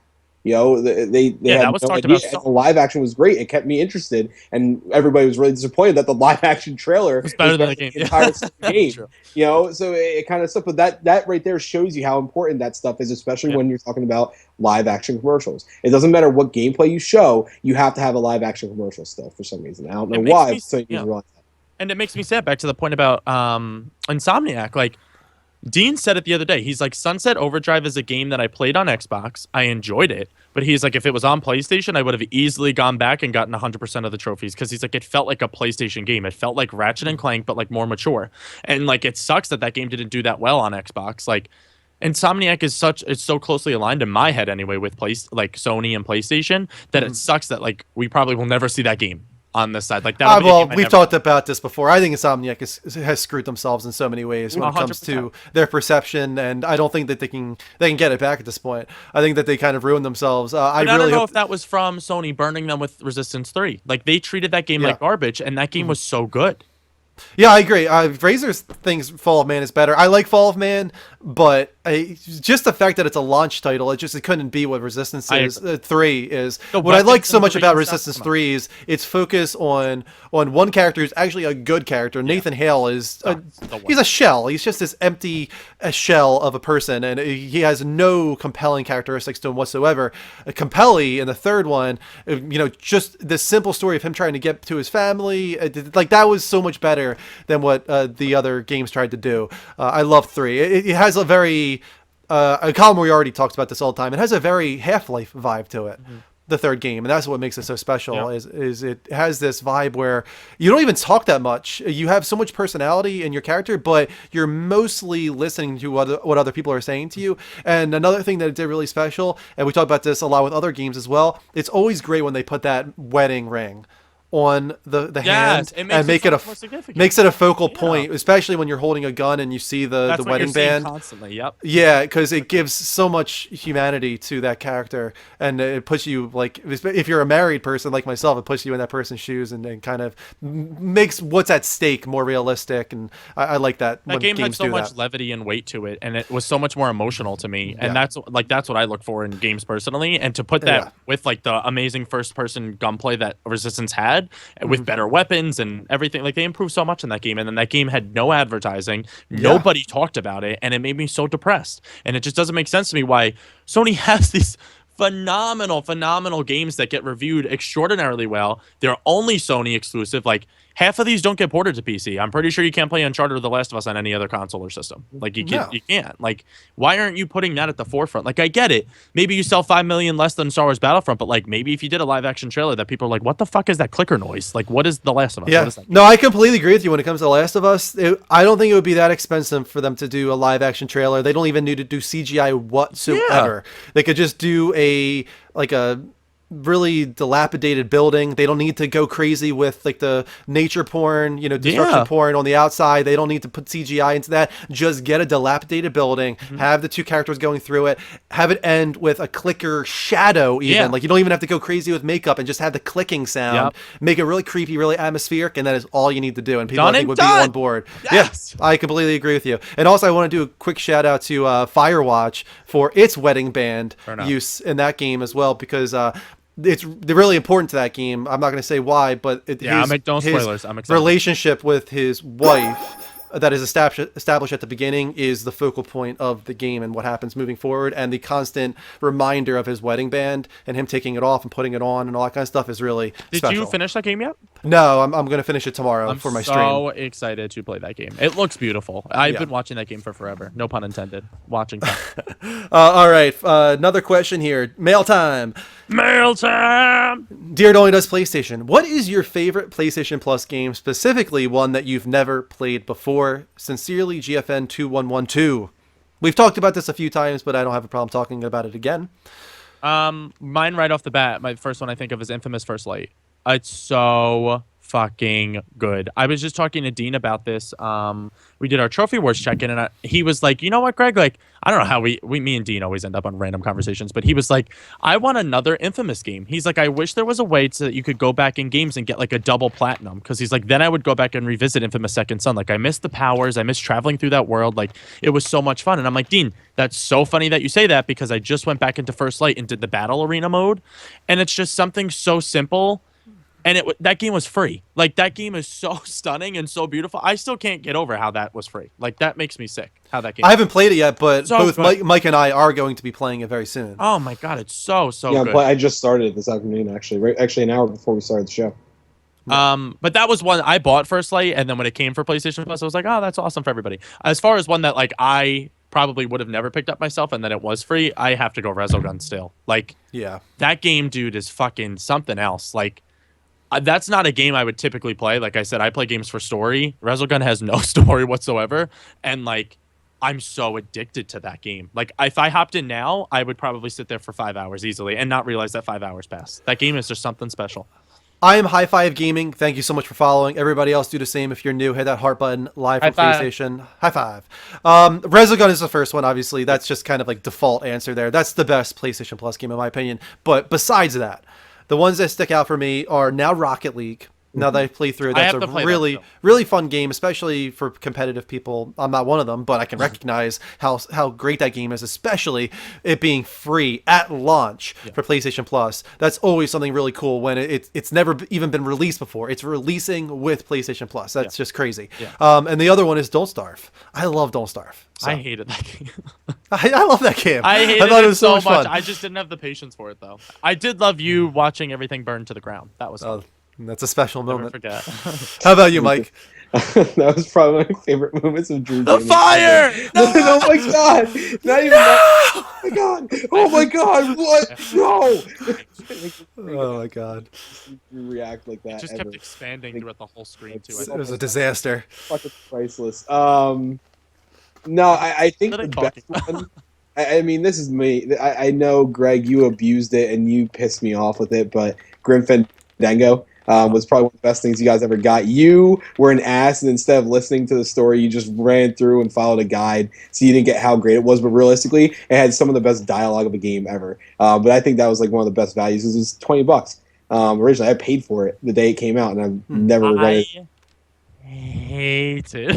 Yeah, but when you I say did the word not- hated, like, I mean to say the word abhor. Like, I abhor. No, you abused it. You abused that game. You didn't listen to any of the I, dialogue. honestly, though, Mike, I don't think he would have liked it. No? Nah, I don't. I don't think he would have Dialogue and liked anything it. like that, really? He might have appreciated the dialogue a little bit more, but I don't think he would have liked it. Double Fine's humor for me is hit or miss. Like, some of the Costume Quest stuff for me, I'm like, oh, this is corny. I like get what they're trying Oh, to do. Costume Quest is extremely corny. But like Costume Quest, like I can accept because like the gameplay is still kind of entertaining and addicting and fun. And then like on the flip side of things, my favorite that was another PlayStation Plus title actually was a Double Fine game called Stacking that I think nobody played. And it was Russian nesting dolls, and that dialogue was like so spot on for me. I was like, what the fuck? Like this is Double Fine? Like usually they're so corny, and I love that game. Yeah, see, and that's how the Grim Fandango was great. Like the whole thing, I don't know. There's just so many parts. But anyway, I feel like that was like one of the best things. But mine is going to be Rocket League and Don't Starve. Resogun was never that big for me. I thought it was cool, Sorry but for your loss. Rocket League I've played so much of. I can't even tell you. Like without even the going for the platinum in it, I probably put at least 20 hours into the game minimum. And how many streams have I done with Rocket League too? Oh god, so many. And, Too many. Don't Starve has been pretty fun. Although I never quite got the hang of it like you did. But. We've got The Last of Us on the screen right now because topic number 4, Dun, dun. Dean's not here, so I created another topic. I really enjoyed creating the top 10 PS4 exclusives list last week. That was entertaining. So I figured let's take it a step further, a more difficult top 10 because we have a lot more games to go through, but I think we should attempt to PS3? rank the top 10 PS3 exclusives. No remasters, 100% exclusive to PS3. Okay. I'm down right. with the get down. Down with the get down. So Do we here are start the at ones. number one? 'Cause Here are I the know ones that that- I just want to name right off the bat. Ones that I think we probably might put on this list. Uncharted 2, Uncharted 3, Yep. The Last of Us, Metal Gear Solid 4, Never played it. God of War 3, Proud of you. Journey, Yes. Little Big Planet 2, Killzone 2, Demon Souls, Infamous 2, Yes. Ratchet and Clank: A Crack in Time, What? Heavy Rain, Yes. Resistance 3, and Ni no Kuni. Yeah. I always forget about Nino fucking Cooney. That game is that might be. Oh, let's talk about fucking free PS Plus games. Nino Ni no Cooney's free for PO. Wait, what? PS- Ni no Kuni was free? Yeah, that's why I have it. That's why it's on. Holy shit, that's a great... Nino Cooney was free for PlayStation Plus? Yeah, Are you sure? yeah, I am 100% have so it. sorry that I It's on never release. advertised that or knew about that. That's an amazing That was PS Plus God. game. That was like I think it was right before the PS4 launch. Wow, if that game was ever free for any fucking reason, holy shit, you guys like Yeah, it. Like, I have Ni no Kuni, but I don't have Sound Shapes or Unfinished Swan. yeah, those two are you missed out on. But fucking Okay. Nino Cooney is an amazing game. Anyway. So how do we I just even come up with listed this? 14 games there. We're going to try and limit this to 10 games, the top 10 Okay. PS3 exclusives. We're right on track to finish at midnight here. So We're let's not get including this done. Flower. We could. I don't think that if we're going by, that's the thing. Is I was going through some of like games here. I think Journey is better than Flower. Oh, I agree with that 100%. So I would put Journey on this list instead of Flower. Killzone 2, in my opinion, is better than Killzone 3. So I would do that. That's what I was just thinking, though. Is like, as we see that all, like, are we going to eliminate Uncharted 2 or Uncharted 3? Because we all know where I'll fall. That's going to be a tough one. I think that's going to be But really. I think that's what we should do. I feel like we can't put the Uncharted series as a whole. No, we can't. It's one game. Yeah. So I say we nominate Uncharted 2 because it's the best of all of them.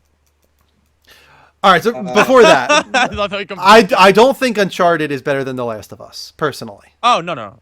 As I think that PS3 if it comes to the top game, for me, it's probably going to either be The Last of Us or Journey. I'm going to say The Last of Us for me. I know nobody else is going to agree with Journey, so I'm okay with The Journey's Last of gonna be high Us. up for me. I love that game. But Mike, are you okay with The Last of Us being the top PS3 exclusive? I would.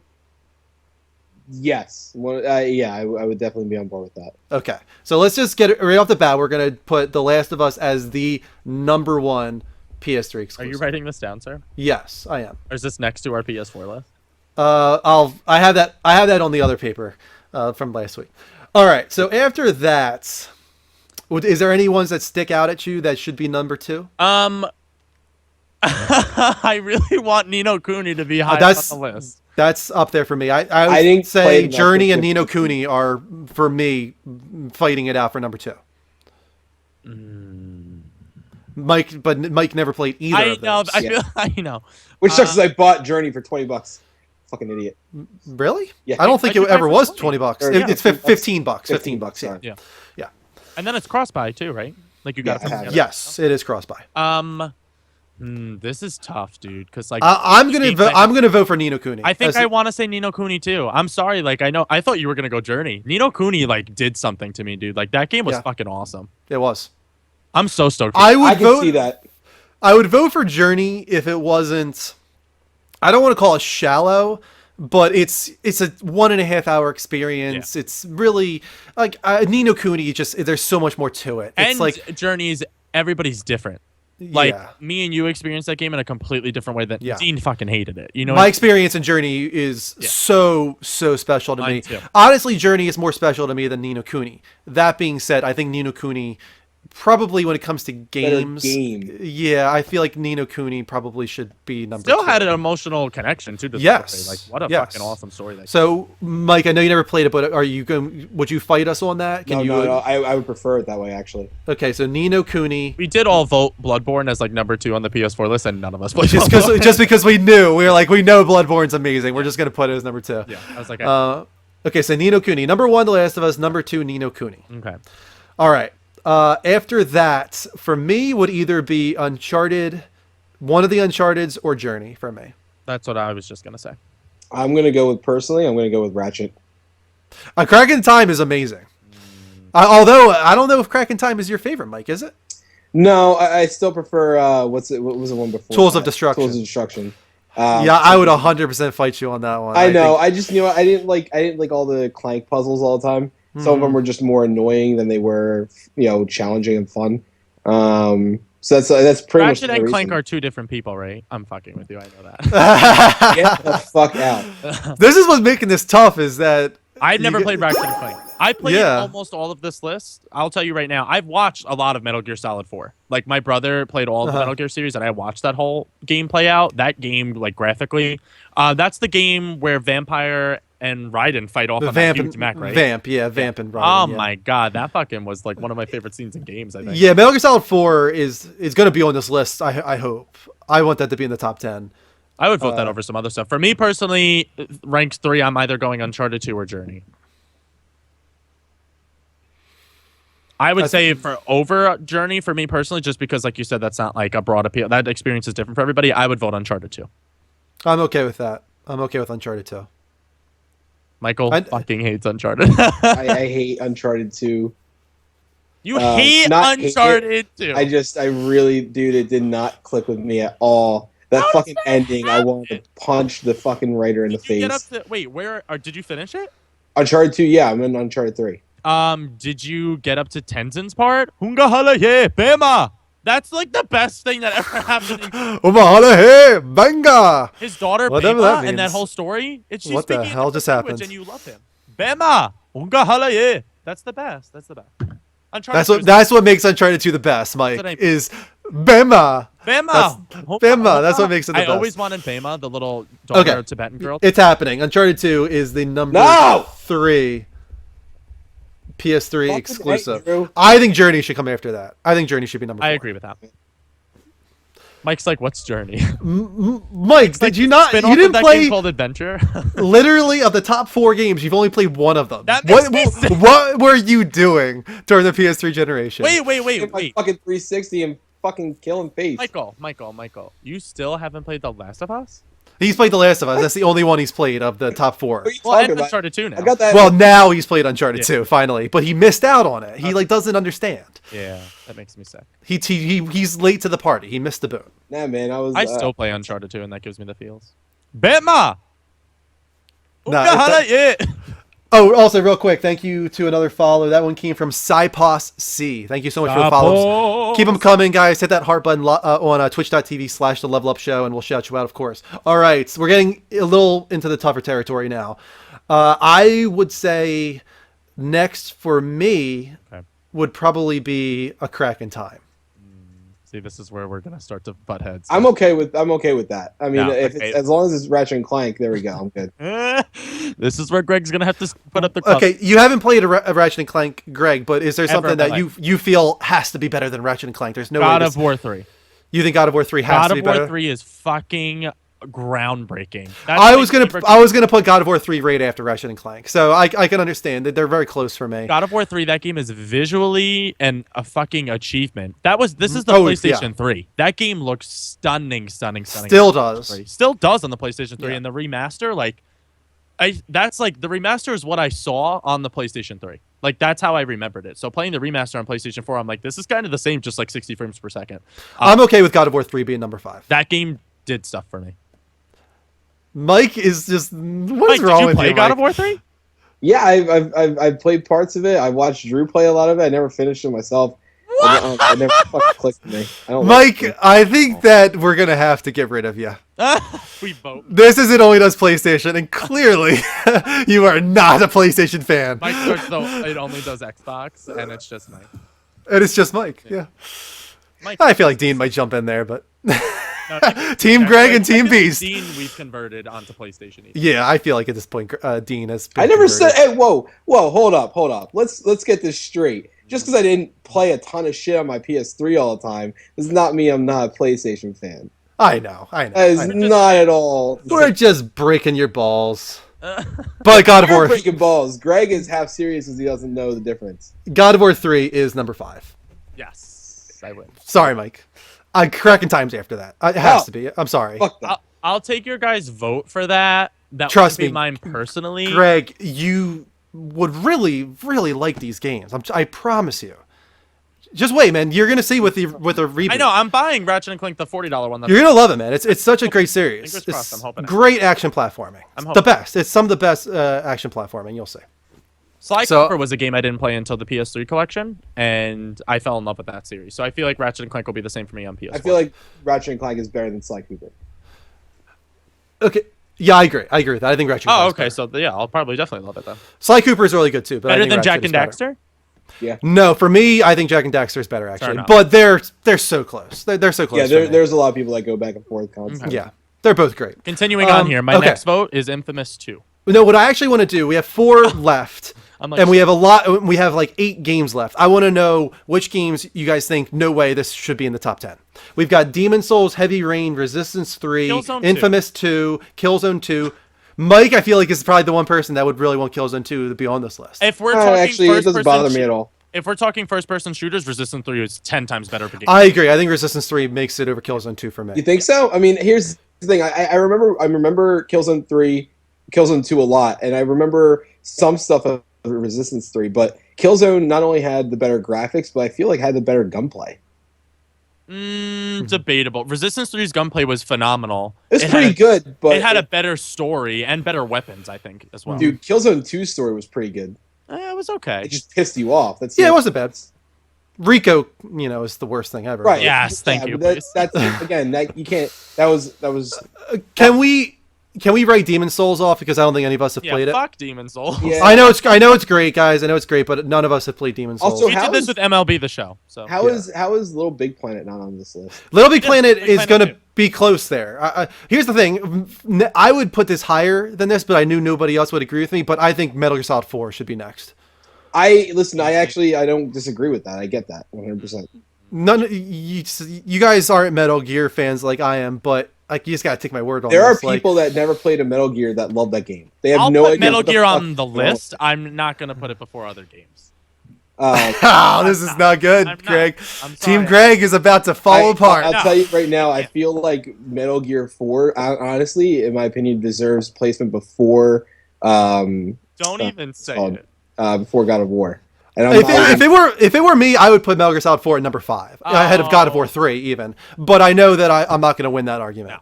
yeah, I feel like it does deserve a placement right before God of War 4. I'll I give would you be Metal fine Gear with God of War bumping 3, down. yeah. I'll give you Metal Gear 4 at number 9. No, I'm sorry. No, dude, you're no, an idiot. He no, said no. not happening. No, dude, I'll tell you right now, there are people that never played any Metal Gear stuff at all whatsoever and love that game. I've already compromised. 7 is the lowest I will go for Metal Gear Solid 4. What The are we at right lowest. now? Where are we at number right now? 6, We have 1 through 6. We got The Last of Us, Ni no Kuni, Uncharted 2, Journey, God of War 3, and A Crack in Time. I think Metal Gear Solid 4, the lowest I would go with that is after A Crack in Time at number 7. Can I? telling you Okay, right now, but wait. Let's go back to what we were originally doing. Let's eliminate and get our last 4 games that we're talking about. Let's do that first. Okay, so we got rid of Demon Souls. I think we should get rid of Killzone 2. I agree. Okay. I wanna agree. get Resistance. No. I like to. think we should get rid of. I think we only need to get rid of one more actually. I think Heavy Rain. I think probably Heavy Rain I would take off. I would get rid of Heavy Rain. Yeah. Really? Little Big Planet. And Uncharted 3 because we already have Uncharted 2, Yeah. so we're not going to do Uncharted 3. Yeah. So Heavy Rain and Uncharted 2 are so gone. we have Metal Gear Solid 4 left, Little Big Planet 2 left, Infamous 2, and Resistance 3. Those are our 4 games. I would Right. vote Infamous 2 next. Let me pause Actually, you know the, what? I'm thing here. gonna actually ask for a restructure and put Infamous 2 before Ratchet and Clank. I would do that too. Shut up, Greg. I never played Ratchet and Clank, but Infamous 2 is such a good fucking game. I do feel like overall Infamous 2 Infamous. is so good. Dude, I like Infamous 2, but I don't think it's better than A Crack in Time. Quo and Nyx? Hey boy, what you doing in my swamp? She was the shit. And then she had fire powers. Like what? You're not convincing me. Get out. Greg. Who did you like better, Nyx or Quo? Everyone liked Nyx better. Quo was such a No, fucking stuck Nick's up bitch. annoyed the hell out of me. What? Yeah, same here. All I she wanted hated her to do till was the have end. sex She with was you and give you fire powers. borderline She's mentally the best. retarded. She was borderline mentally retarded. I'm so hurt right now. Her family got murdered in front of her face. She grew up with no parents. That's as an probably orphan. why her mind broke. Oh my god. She was a little too crazy for me. We have so much to discuss. She was a little too crazy for me. Okay.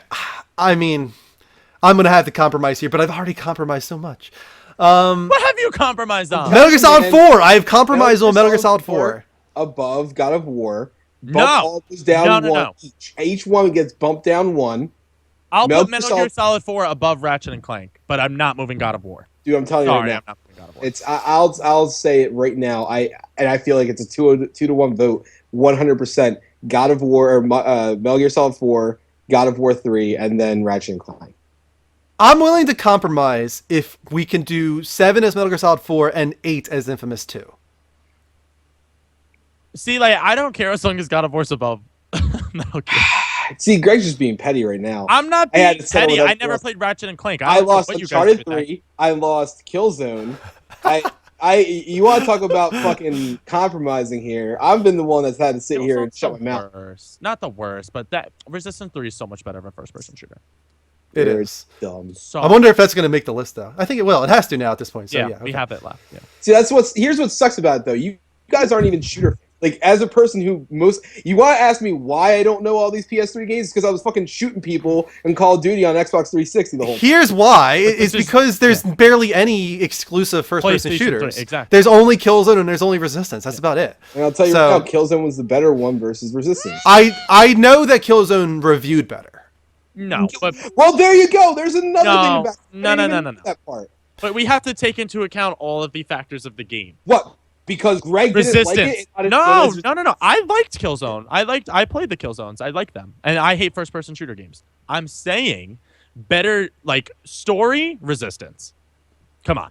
Okay. Yeah, 100%. Better diversity in weapons, Resistance. Wrong. Agreed. I agree. Better story with the character, Resistance. Yeah. Only is I think the only way it's lower is graphically. Yeah, Killzone is better graphically. I'll agree with that. I mean, and online, and Killzone is better online. Killzone has better online. Killzone has better gunplay. I'll tell you right now, it felt much better playing with the guns in Killzone than it did in Resistance. Yeah. I like Killzone. I like Killzone's mechanics, the weight of it for the single player campaign. I thought it added a lot to it, but when it came to the online, I thought that the weight was just frustrating personally. You're talking to the person that came 3% in the world. I'm gonna 100% disagree with you. Good for you. What was that? That was my Christian Bale impression. You're crazy. You're fucking crazy. We gotta get this done here. I made a compromise here. Would you guys be okay with 7 being Metal Gear Solid 4 and 8 on the thing? Metal Gear at 7, and we'll do Infamous 2 at 8. God, I'm okay with this. This list is not endorsed by me at all. And then I would do Resistance 3 and then Little Big Planet 2. Drew's like, yep. Mike's like, I hate all of you. I'm done. This is why Greg and I are brothers. Literally. I probably would do that too. Yeah. Wait, so now read our list. Read our list. All right, hold on. Let me write it all down. Mike's legit tying a noose. Drum roll, please. Oh. All right. So 10-1. We'll do that way. Okay. Number 10, Little Big Planet 2. Sackboy made it. Number 9, Resistance 3. Number 8, Infamous 2. Number 7, Metal Gear Solid 4. Number 6, A Crack in Time. Number 5, God of War 3.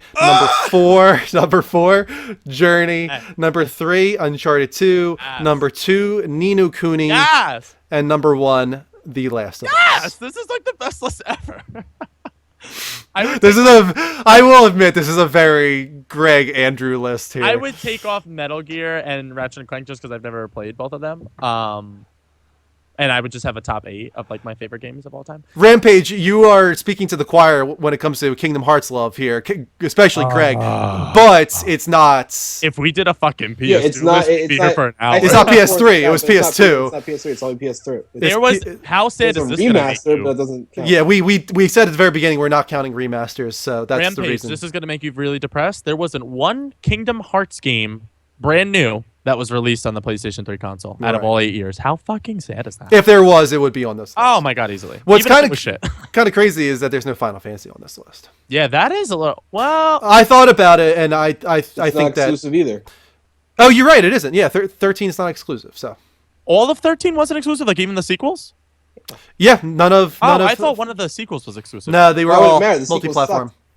I mean, Yeah, the only one that The would have sequels got better as they went on. No. 13-2 actually I like a Yeah. lot. I think 13 is still better. I'm one of the people that thinks 13's fine. I like 13. That's like an 8.5 game for me. I think it's a fun game, a good Final Fantasy, not a great Final Fantasy. Leona But- Lewis does the theme song. I'm just she gonna does, say I disagree with this list. You guys played favorites with certain titles, and Mike, you can't tell me that numbers 1, 2, and 3 are not dead on. I didn't argue with 1, 2, and 3. It only became into That's the what I area mean. where So if Greg you guys- didn't play these games, but he did play these ones, so that's why they're on the list. Well, That's what which the area- one? I mean, in all honesty, like you haven't played Yeah. like most of this list.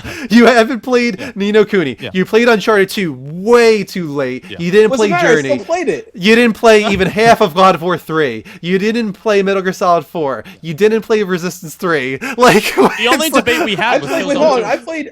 I didn't play Metal Gear Solid 4. I know enough about it, and I played Resistance 3. No, there's no way you could be like, oh, I know enough. There's no way. That does not count. Even Greg, who's watched all of Metal Gear Solid 4, does not know Metal Gear Solid 4. You've got to play these games to know. I'm the only person that's played pretty much. I've played this entire list. I'm the only person who's played this entire list. That's crazy, actually, that you have. Yeah, Yeah, but you only had a PS3 last year. It's or true. last cycle. I chose PS3 last. So did I, cycle. though. Actually, I went no, I back had an and Xbox forth. 360. I'm lying.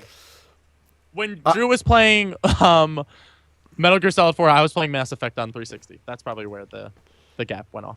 Yeah. All right. Just for time's sake, I'm sure that we could probably argue a few things and maybe switch a few things around. But I think that's going to be have to be our top 10 PS3 exclusives. That's the Team Greg authorized. If that's what you want, Mike, you and Dean can put together your top 10 PS3 Yeah, exclusives. you know what? You know what? We will. Okay, so this You won't be in. officially is the Team Greg I'm curious top to know. 10. Wait, pause. On the next episode of IODP, what we're gonna do is read the list to Dean and see if he would change anything, without Mike saying anything. We're gonna Okay. read the list and we're gonna say, Dean, what do you think of our list? And we're gonna see- I will keep this list over you. to the side, and next month when we do IODP episode 7, done and done. we will check it out. I don't think I have it in front of me. I would grab the PS4 list because Mike doesn't know our PS4 list that we came together with, but That I'm not one sure. was difficult. That one was not a lot sure more where it difficult is. than PS3. See, I thought this was more difficult actually. You think? Yeah, I thought we flew through the PS4 list. Because PS4, There were I feel so like many games on the PS3 though. You have to remember. Yeah. Yeah, that's true. Yeah. That's true. All right, let's wrap up the show with the final fan submitted question. Mail time. Mail Well, I time, wanna go mail to bed. time. If you want to leave, Mike, that's fine. If you want to head out, we got about five minutes. Is all we need I'm to good. go. I'm good. Let's fast forward a little bit. Try and find it. There it is. Never fails. Makes me want to wag my tail. Even Dear, going to jail. that's not true. Ah. Dear It Only Does PlayStation, rumor has it that the Nintendo NX will work with the PS4. Straight rumor, or perhaps a deal between the two? Sincerely, the second question from Johnny Poolside. Yes, that is a rumor right now that the a really weird one that Nintendo NX is going to work with various mobile devices as well as consoles like the PS4. I guess the question is, are we finally getting the third-party Nintendo future that we've dreamt of? No. Nintendo's too stubborn for that. I think this is just a weird rumor in general, only because originally back in the day, weren't Nintendo and Sony supposed to partner up for the PlayStation, like the original PlayStation? The original console was a Sony Nintendo made yeah. Nintendo console. Yeah. It was actually called I think it was called the Nintendo PlayStation. You can actually see They had the the concept for it and stuff. Yeah, you can So they had see a it working online.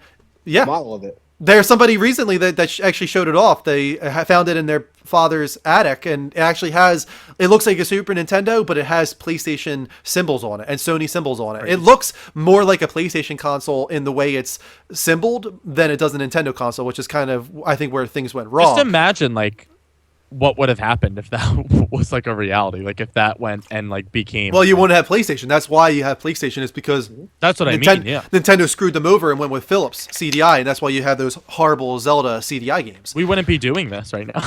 How No, we crazy is wouldn't. that? The whole world would have changed. The butterfly effect. I probably wouldn't even be alive. Life is strange. I probably You wouldn't never even would have be met able- Kristen. No. You never would have been a baby. Nope. You would have never met me. The Level Up show certainly wouldn't have happened. Wow, that's true. That's It's a sad crazy. future. It's Yeah, kind of I like hate Community. this timeline. It's kind of like Community. The what's it called in Community? The dark timeline or I know, whatever. it's another show I never watched. Yeah, Well, that would be the dark timeline. Worst. All right, so I think that either something got lost in translation or that rumor is purely bullshit. I just don't it's don't all think this is BS. possible. I feel there is zero credibility to it. Not only is Nintendo too stubborn, but there's no reason for that to be the case. They would never release a console at the same time as a platform. It would be just lost funding.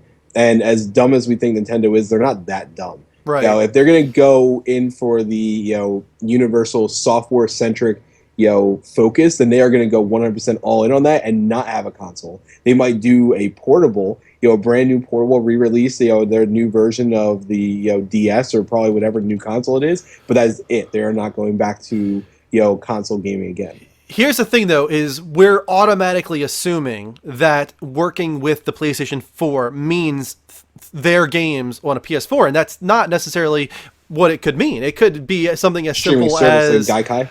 it could be just something really dumb, like like something really minuscule but still satisfies the rumor. You know what I mean? Whether it be that you can use the tablet controller that comes with the Nintendo NX to control your PS4. I don't know, something really dumb. Something where it do doesn't. something like that because PS4 has like Bluetooth devices that could sync up. Yeah, I don't know, just something really dumb like that. Like not something so monumental as Nintendo games working on a PS4 or something like that. Just something really small is possible. That I could see. But I think people that are expecting this to be the start of third-party Nintendo, stop now. Just stop thinking it. You're just gonna disappoint yourself. It's a fantasy that it's probably never going to come to fruition. I'm sorry. It might. No, it might. If the Nintendo NX is a monumental failure, and if the console that comes after that from Nintendo is also a failure, that is when I think you see Nintendo go third party. But I think they still have two failures left in them before they would go that route. Do you think, honest to God, bless you, sir. Bless you. Do you think, honest to God, that the Wii had so much success that that's a legit what's carrying Yes. them right now? It's yes. not. Well, I mean that, and their built-up war fund. They have a huge war chest of money. Well, that came from the Wii for the most part. Well, no, That's that's not crazy. true. They've had so much money. I mean, you gotta remember these guys have been around since I think what was it, the 1890s? I think it was. They have old money. So it's not like they're just randomly following into this brand new Wii money. That definitely bolstered it. That really gave them a big kick. But it didn't. They are slowly getting onto their last legs as it, but they still have enough money to carry them through. I just thought of Reggie like going to the bank and being like, "I'd like to cash in all these savings bonds from 1982," and they're like, "Money!" Right. Then they all turn into Muppets and do a Nintendo Direct. Yeah. I mean, personally, I'm on board with third-party Nintendo. Give me Mario on PlayStation. As long as it starts with the rotating Nintendo symbol and it feels like a Nintendo game, I don't care what platform it's on. Best Nintendo symbol, the GameCube, when the block goes all the way around and then it plops all I love down. it. Oh, that's I my- do like that one, yeah. That's my favorite.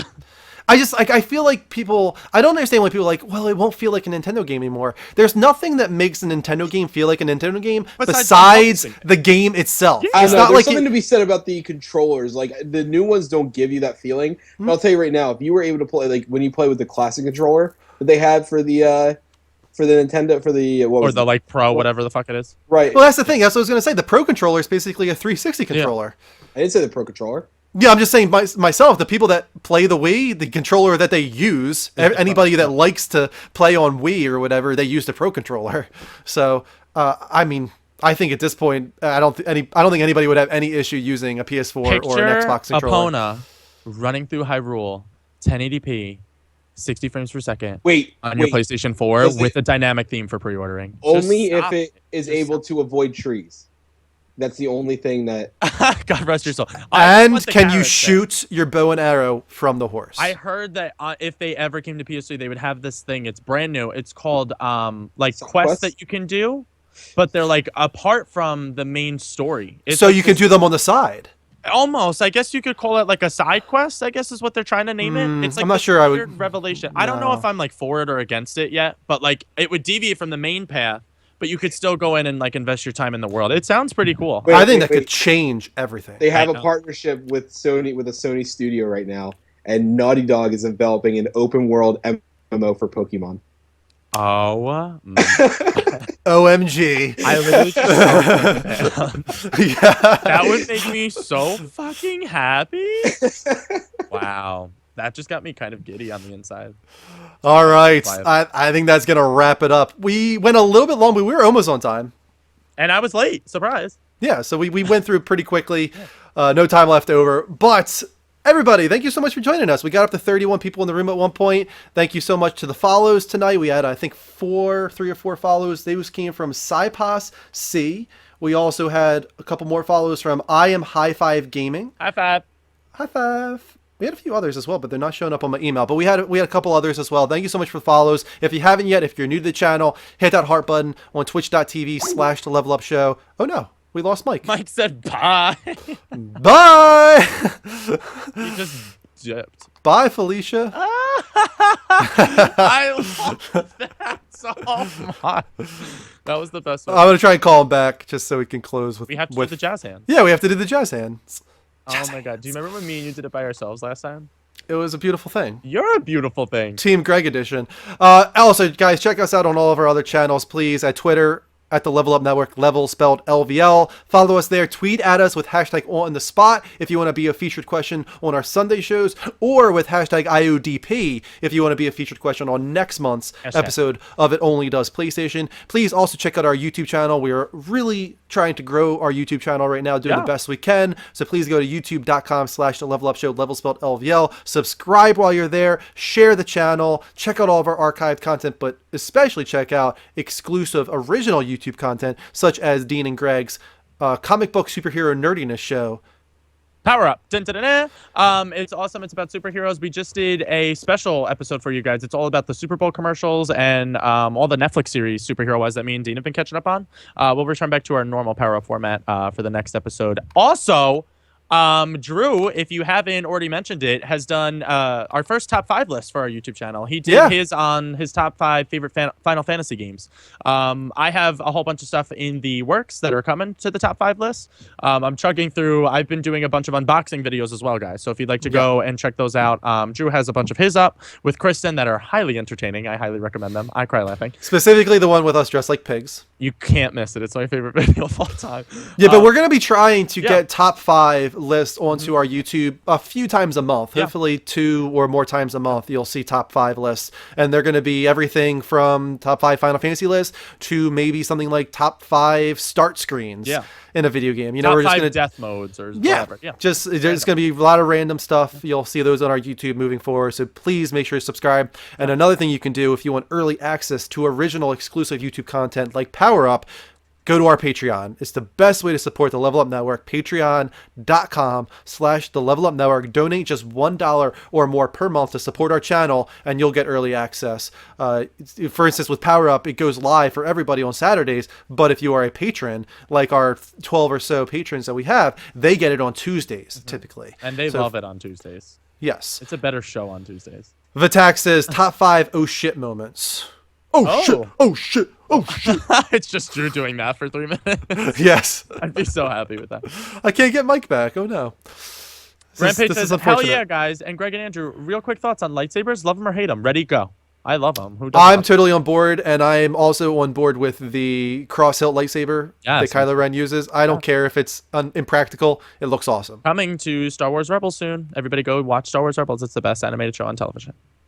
Guitar Freak says, wait, did Drew give away all the stuff he didn't want from Arcade Block? I did, but it wasn't to you guys. You know what? I'm going to tell you what I did. Mike had his birthday party for his daughter recently, Danny, and I decided that there was a few things that she might like from my Arcade Block. So I put together a bunch of things, and she's been liking the unboxing stuff. She's been doing that. She's been doing the junior versions with Mike, so I decided to put together a little birthday Arcade Block for Danny. That's awesome. I still have some stuff that that I don't want that I could give out someday with a Level Up box if we wanted to do that. But so yeah, maybe someday. I don't know. I haven't been getting Arcade Block anymore. I stopped it for the time being. I hope to join again in the future. Yeah. But I've been getting a whole bunch of unboxings though. I did the PlayStation Gear Store. I got a whole bunch of statues, shirts, t-shirts, blah blah blah. And check out our YouTube channel, like Drew's been saying. I have a bunch of unboxings coming your way, guys. I ordered 14 Steelbook video game cases, a bunch of Assassin's Creed statues, Kratos statue from God of War Ascension. So you got a lot of stuff coming your way unboxing wise. Nice. Yep. Otherwise, you can just do a singular donation if you want at the levelupnetwork.com/donates. We still have our Extra Life going, of course. If you guys want to get an early start on that, the levelupnetwork.com/extra life. You can always go there to support Children's Miracle Network hospitals throughout the entire year. That's always going to be running. Yeah. We're not going to be pushing it hard until mid-year, but that's always going to be running. And I think that's about it, right? Yeah, I think you covered it all. Check out our t-shirt shop too, guys. We have a bunch of stuff that's over at the levelupnetwork.com. You can go to that tab and just click store, and you find a whole bunch of t-shirts. You can find sweatshirts, muscle shirts, hoodies, buttons. Now we have everything over there. So go check it out. Mugs, the whole. And this Sunday will be, of course, the second Sunday of the month, which means it's T-shirt of the month week. T-shirts. So you'll be getting a new T-shirt this Sunday to check out. Mike, I think his internet literally went down, so we're not going to get Mike back. This is going to be a Team Greg Spearfingers. I feel like how else would this end? So, as always, It Only Does PlayStation ends the way it should. 5, 4, 3, 2, 1. No, wait. I got so excited. You got off center because Mike disappeared. Damn it! I'm everywhere. Do you want me to? I'm gonna add him back, even though he's not gonna show up because we need you in the right spots. Okay. Wait. All right. Go back down. 5, 4, 3, 2, 1. PlayStation. So long, guys. Goodbye. Farewell.